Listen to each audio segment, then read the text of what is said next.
Alright, welcome. My name is Isaac Matt, and in this video I'm going to be introducing you to one of the graphics design app called Pixel app. Okay, it's for Android users only, and you can download from your Google Play Store. I will drop the link in the description of this video.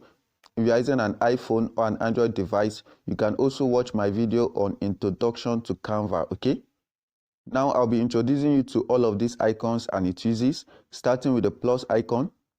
So the plus icon is used to add the layers ranging from text, stickers, shapes, images from gallery, etc. The second icon here is used to save your design either as project or as image. The third icon here is used to share your design. The fourth icon is used to add quotes. And we have the fifth icon, which is the general menu. And it has lots of options which you can use to add images from gallery. You can change your image size, etc. Okay.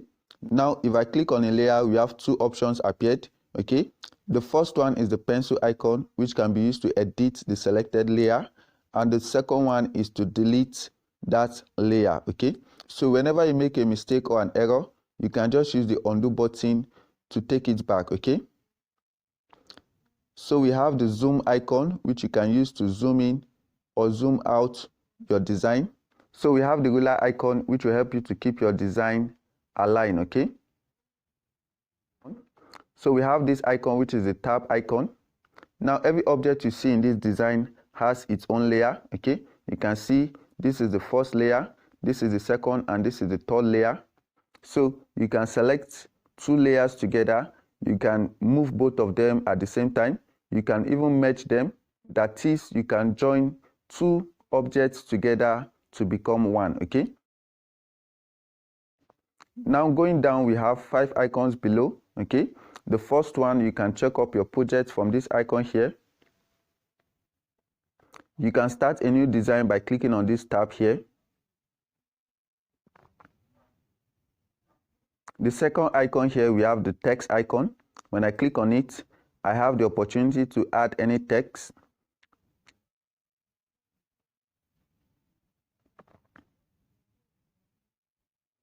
You can use this pencil icon to edit.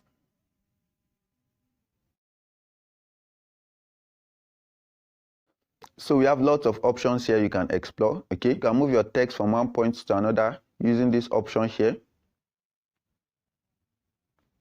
You can set a relative position, like placing it at the center. Okay, you can increase the size, you can increase the padding left and right. We have the color, so you can give your text or objects a color. Okay, so if you want to add more colors, you can just click on this plus icon here. So we have access to varieties of colors, which you can select any of your choice.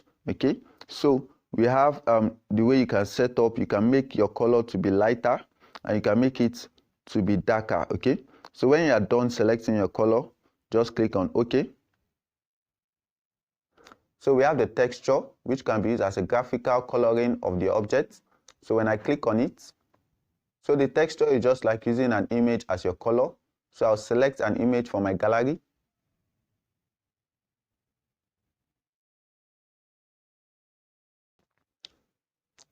So I'll go to texture, enable the maintain ratio, and you can see this is cool. So we have the opacity.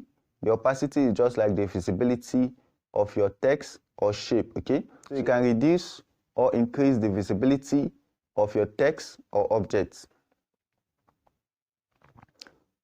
So we have the rotate option. Okay, we have the font. Now the font is just like the handwriting of your text. Okay, so let me make a copy of this.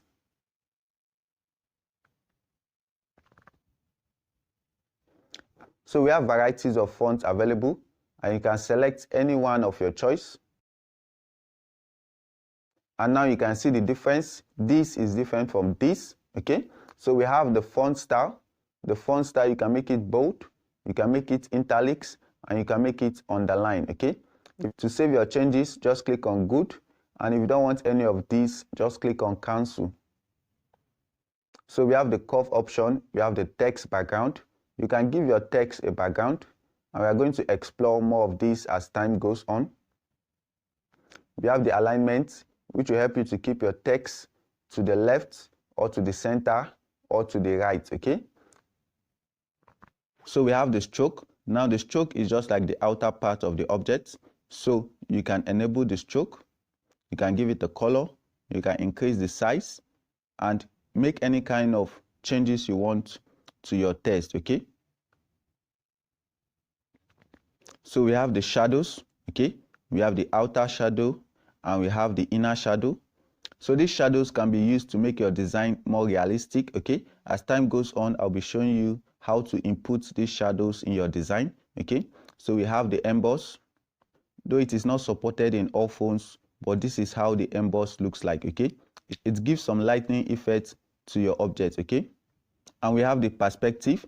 And when enabled, this is what the perspective does, okay? So we have the 3D effect, which gives your object a 3-dimension shape, okay? So when I enable it, you can see it. So I'll increase the depth so that you can see it very well. You can darken the depth. You can rotate the object upward or downward, okay? You can rotate it sideways. You can rotate it circularly, clockwise or anti-clockwise, okay? And we have the light effect you can explore when you become an expert. We also have the 3D shadow. You can see. And we have the reflection. So that is that for the text icon. Now going sideways, we have the third icon. I call it the object icon, okay? You can use it to add any object aside from text, okay? So you can see all of the options you can add, ranging from stickers, images, drawings, shapes, bezel tool, etc. Okay? For this video, I'm going to be adding a shape. We'll explore more of these options as time goes on. So I'll click on shape. You can select varieties of shapes. So I'll click on good. Now I want to show you a color concept very quickly. So I'll just make a copy of this. I'll make another copy. I'll give this a color. Let's say black. I'll add a text using this plus icon. You can edit it. So I'll make 2 copies of this. I would give the first one a light color.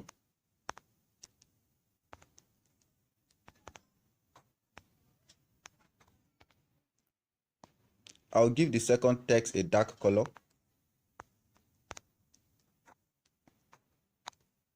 Let's say dark blue, for example.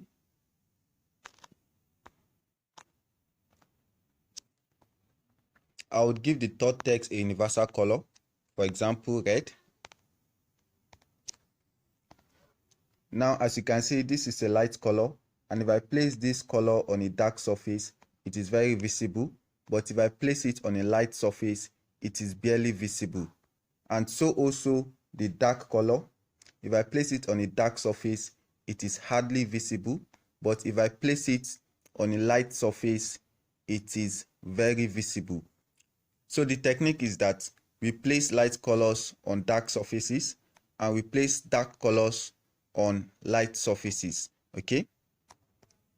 Now we also have universal colors. These colors can be placed on both dark and light surfaces, okay? So examples of these colors include red, green, light purple, etc., etc., okay? So color is a very essential tool in graphic design, okay? Colors pass out informations. They have different meanings, okay? So I'll attach a file to this video so that you can learn more about coloring, okay? So there's still another method you can input this color into your design, okay? So if I change the color to white, you can barely see this color, okay? But there's a technique you can employ using this background option. When you enable it, so you can make this background look more stylish, okay? I want to reduce the top padding a little bit. This is great. And I want to increase the radius to make it look like a button, okay? So I'm not satisfied with this. You can just click on it, go back to the background and edit. Okay, so I'll increase the left and the right padding. So this is great. I'll just click on good. So you can see this is a great method you can input into your design, okay? But it should not be used randomly, okay? Make sure you place these kind of buttons at the right positions, okay? So we are going to be exploring the tabs icon. Like I told you, each object has its own layer, okay? So any of the layers I click on gets highlighted, you can see. And you can decide to lock the movement of the layer. You can make it invisible, and you can also delete it. So I don't want this, I'll delete. I don't want this. You can see it is highlighted, so I'll delete it. So based on the positioning, if I move this here, you can see it is going to the back of the white, okay? And if I go to this shapes button, you can move the shape to the front or to the back, okay? You can also do that using the layer icon, okay? So you can set your object to the particular position that you want it to be, okay? So I don't want this, I'll just delete it. Make sure it is the particular one highlighted before you delete it, okay? So to select 2 or more layers, you can do that using this option here. So let's say you want to move 2 layers together without merging it. You can just do that by selecting the layers and using this option here. You can rotate it, you can increase the size, you can set it to be at the center. You can see, you can explore all of this without merging it. And if you want to merge it to make it 1 layer, you can do that using this option here and click on OK. So you can see this object has been merged and it has become 1 layer and it is inseparable, okay? So make sure you are sure before merging 2 objects together. So going below, we have the 4th icon, which I call the background icon. So any changes you want to make to the background of this design, you can do that using the 4th icon. So you can give your background the color. We have the gradient and we have the normal color.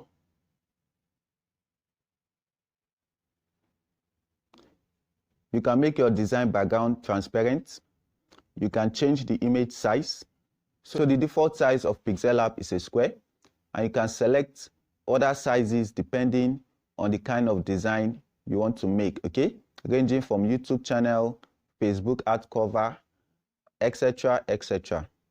You can also use the template from Pixel Lab as your background, okay?